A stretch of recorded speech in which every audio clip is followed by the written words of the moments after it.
Hello दोस्तों, किसान भाइयों, प्यारे साथियों, मैं डॉक्टर एम एस काला। आज हम एक नई जो उभरती हुई बीमारी है जो अभी काफी फैल रही है, ये जनरली गायों में ज्यादा हो रही है, भैंसों में ये बीमारी कम हो रही है, इसके बारे में हम चर्चा करेंगे।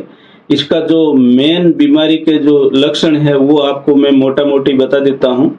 सबसे पहले जानवर को तेज बुखार आता है, आंखों में मुंह में थोड़ा हल्का सा पानी गिरता है 1-2 दिन के बाद में। और दूसरे दिन ही हम देख सकते हैं कि जानवर के जो शरीर है उसके ऊपर जो नोडुल है, हम कह सकते हैं गांठें बन जाती है, जिसे हम गांठदार त्वचा रोग कहते हैं। पूरे शरीर में छोटी छोटी गांठें होती है, ये हल्के से उबार जैसे नोडुल्स कह सकते हैं, नोडुल होते हैं। और ये नोडुल काफी हार्ड होते हैं और पेनफुल होते हैं, हाथ लगाने पे इसमें बहुत ज्यादा दर्द रहता है। और इसकी साइज है वो 0.5 से 2 सेंटीमीटर तक होती है। तो ये जो है इस रोग के मुख्य लक्षण हैं। जो ये रोग धीरे धीरे बॉडी में फैलता है, उसके बाद में मुंह में छाले हो जाते हैं। जो रेस्पिरेटरी ट्रैक्ट है, जैसे सांस की नली है, उसमें भी धीरे धीरे अल्सर होने से मुंह में जो छाले हो रहे हैं उसकी वजह से जानवर वो निगल नहीं पाता है। दूसरा जो रेस्पिरेटरी ट्रैक्ट है या जो सांस नली है, उसमें ये अल्सर होने की वजह से सांस लेने में तकलीफ रहती है, क्योंकि वहाँ जो म्यूकस है वो सीक्रेशन बढ़ जाता है। थोड़े दिन बाद में क्या होता है कि जो बॉडी का डिपेंडेंट पार्ट होता है उस पे सूजन आ जाती है, जैसे ब्रिस्केट ओडिमा हो गया, जो अड्डर है उसके अंदर एडिमा हो गया, जो बॉडी के जो लेग्स हैं, पैर हैं, उनमें भी सूजन आ जाती है। तो जानवर उठ नहीं पाता है, और अगर खड़ा है तो खड़ा ही रहता है, ज्यादातर बैठ नहीं पाता। तो उठने बैठने में इस बीमारी से दिक्कत होती है। और सबसे बड़ा जो सिम्टम है, उसके शरीर पर नोडुल ही नोडुल हो जाते हैं, छोटी छोटी गांठें ही गांठें हो जाती है, और वो पूरे शरीर में होती है। ये ज्यादातर गोल आकार की हो सकती है। हम कह सकते हैं एक चवानी से लेके एक जो सिक्का है, इतने आकार तक की ये गांठें पूरे शरीर में हो जाती है। अब ये बीमारी किस चीज से होती है मैं आपको बता दूं। ये एक पॉक्स वायरस फैमिली का वायरस है, जिसे हम कैप्री पॉक्स वायरस कहते हैं। और इस बीमारी का नाम है लंपी स्किन डिजीज या त्वचा का गांठदार रोग।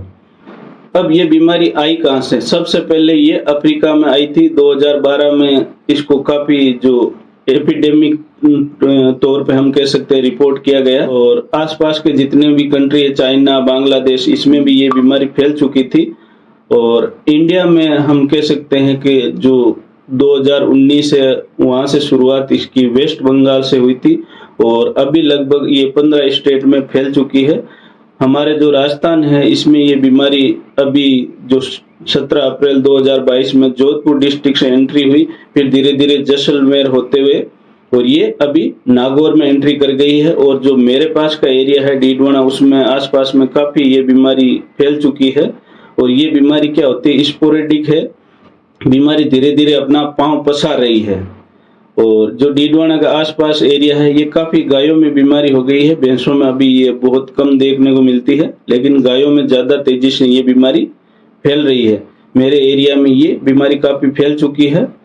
और इसका जो मेन लक्षण है, पशुपालक भाई ध्यान रखें, बॉडी में नोडुल्स या गांठें ही गांठें हो जाती, तेज बुखार रहता, जानवर उठना बैठना बंद कर देता, आंखों और मुंह से पानी गिरता रहता है, और धीरे धीरे जानवर बिल्कुल कमजोर होता जाता है। और जानवर का जो दूध प्रोडक्शन या मिल्क प्रोडक्शन है वो बिल्कुल डाउन हो जाता है।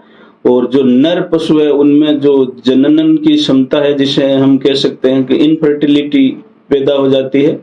और गायों में भी ये इनफर्टिलिटी पैदा कर देती है, और जानवर बहुत कमजोर हो जाता है, बहुत वीक हो जाता है, और दूध का प्रोडक्शन नहीं के बराबर रह जाता है, क्योंकि खाना पीना बिल्कुल बंद कर देता है। और जो बुल है, या जो हम कह सकते हैं कि जो सांड है या पाडा है, उसमें जो ओर्काइटिस भी कभी कभार देखने को मिलते हैं। तो ये बीमारी के जो मुख्य लक्षण हैं। अब ये वायरस फैलता कैसे है? सबसे पहले हम कह सकते हैं कि ये कॉन्टेजियस बीमारी है। कॉन्टेजियस का मतलब ये बिना वेक्टर के भी फैल सकती है। वेक्टर का मतलब होता है कि जो मच्छर, मक्खी, चींचड़ी, जूं, उसके थ्रू बीमारी फैलती है, लेकिन ये ज्यादातर वेक्टर के थ्रू ही होती है। ये जनरली जो मक्खियां होती है, जो बाइटिंग, जो काटने वाली मक्खियां होती है, उससे फैलती है। दूसरा मच्छर, और कभी कभार ये जूं, चींचड़ी से भी फैल सकती है। तो मेन इसके जो वेक्टर हैं वो मक्खी और मच्छर हैं। दूसरी बात, कोई भी जानवर अगर कांटेक्ट में आता है एक दूसरे, तो ये फैल सकती है। तीसरी, हम जो मेन है आदमी उसको टच करके दूसरे जानवर को टच कर लेता है तो ये बीमारी जो फैल सकती है।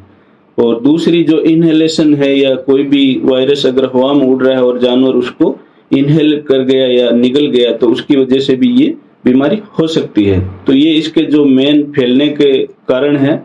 और हमें सबसे पहले क्या करना चाहिए, जहाँ बीमारी को रोकने के लिए जो फैलने के साधन है उन्हें हम रोकना चाहिए। अब इस बीमारी का इलाज क्या है? इलाज के लिए हम कोई विशेष ट्रीटमेंट नहीं है, क्योंकि वायरल जो भी रोग है उनमें विशेष ट्रीटमेंट नहीं होता। अभी हमने कोरोना में देखा था। तो जो भी सिम्टोमेटिक ट्रीटमेंट है उस हिसाब से हम ट्रीटमेंट करते हैं। जनरली होता है क्या, इसमें फीवर रहता है तो हम फीवर की दवाई दे सकते हैं। हम कह सकते हैं कि जो antipyretic, analgesic, anti inflammatory drugs है वो हम देते हैं।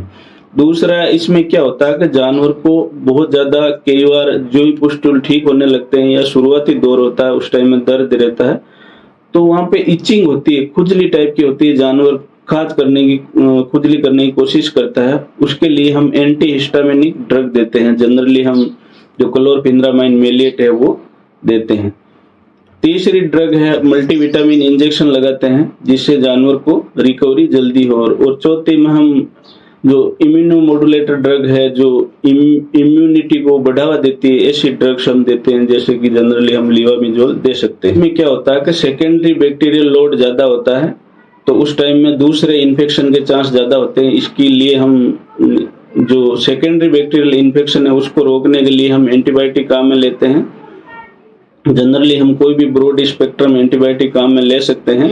हम फ्लूइड थेरेपी भी दे सकते हैं, जानवर फ्लूइड पे अपनी बॉडी को मेंटेन रख सकते हैं, इसलिए थोड़ा हमें फ्लूइड थेरेपी इसको चालू रखनी चाहिए। तो ये हो गया इलाज। अब बचाव के लिए हम जानवर को सबसे जो मेन उपाय है वो क्वारंटाइन है, रेस्ट्रिक्शन कर सकते हैं जानवर को। हमें एक दूसरे जानवर जो बीमारी से ग्रसित है उनको अलग रखना चाहिए। बीमार वाले को अलग कर देते हैं, नॉर्मल जानवर को अलग कर देते हैं, खाना पीना उसका अलग कर देते हैं। हम भी अगर जानवर को हाथ लगाते हैं तो हमें हाथ धोना चाहिए, क्योंकि आदमी भी इसको फैलाने में सहयोग कर सकता है। क्योंकि एक जानवर जो बीमार है उसके टच होने के बाद दूसरे के टच होते हैं तो ये वायरस फैल सकता है। वैक्सीनेशन अभी इंडिया में इतना कारगर नहीं हुआ है, ना ही अभी कोई वैक्सीन अभी इंडिया में अवेलेबल है। अब धीरे धीरे ये बीमारी फैल रही है, इसलिए हो सकता है आने वाले समय में इसका वैक्सीनेशन है वो स्टार्ट हो जाए। और सबसे कारगर इलाज वैक्सीनेशन ही है और कोई इसका विशेष इलाज नहीं है। अब इस बीमारी का जो कन्फर्मेशन डायग्नोसिस है वो हम हिस्टोपैथी से कर सकते हैं या आइसोलेशन या पीसीआर से कर सकते हैं।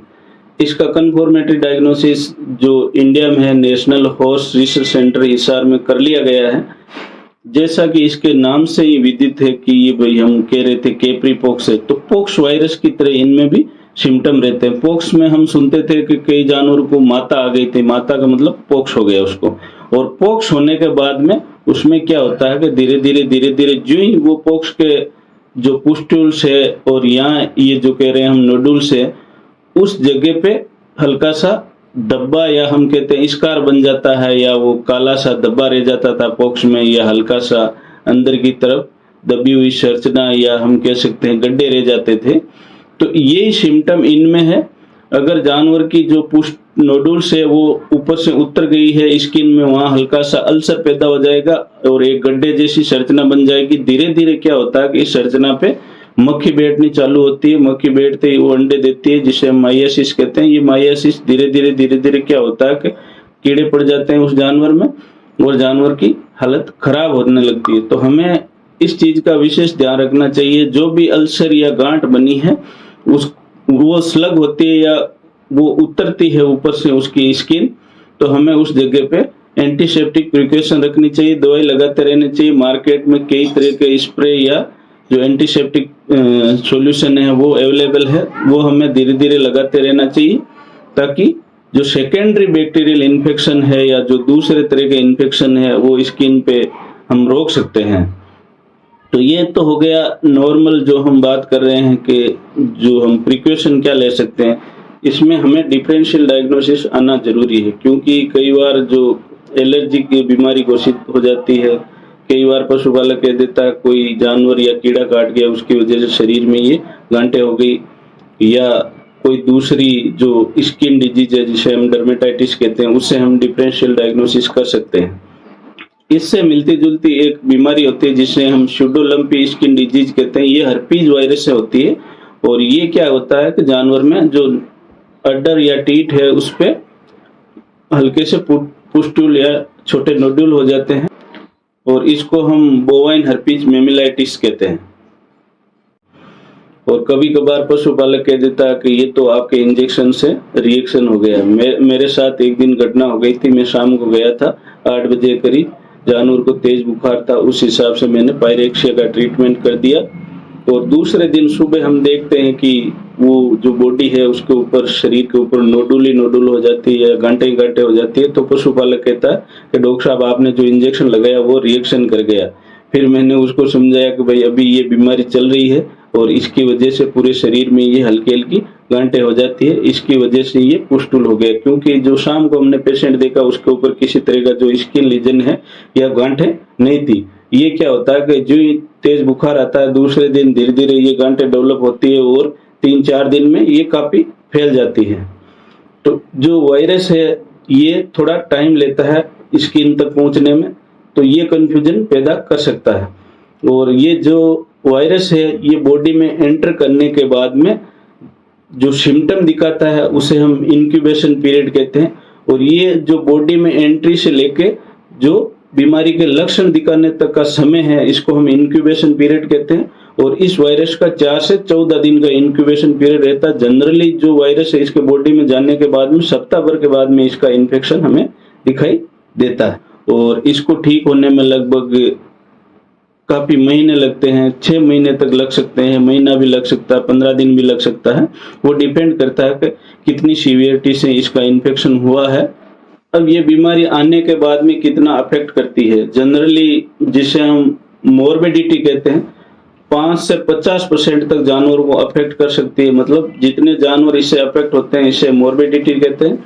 और मोर्टेलिटी, जितने जानवर मरते हैं इस बीमारी से, ये लगभग 10% तक है। इसकी तो मृत्यु दर है वो काफी कम है, हम कह सकते हैं मोर्टेलिटी बहुत ही लो है, 10% तक है। लेकिन जानवर वो है वीक हो जाता है, कमजोर हो जाता है और मिल्क प्रोडक्शन डाउन हो जाता है, और जानवर की जो नपुंसक या जो फर्टिलिटी पावर है वो बहुत